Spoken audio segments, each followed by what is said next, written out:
सासु दिल्ली गोरिया ये गुरुजी ननदिया बोली न सहाय।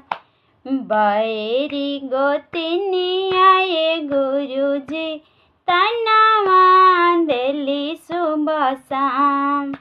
बैरी गोतिनिया ये गुरुजी तनवा देली सुबह शाम। कैसे मांगी दयावा ये गुरुजी कैसे करी चर्चा तोहार।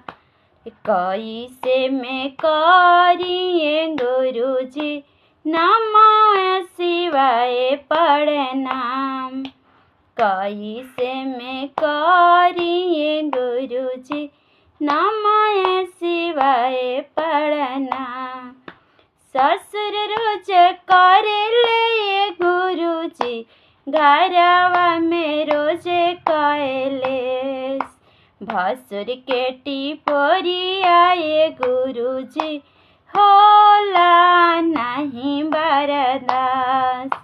भसुर के टिपोरिया ये गुरुजी होला नहीं बरदास।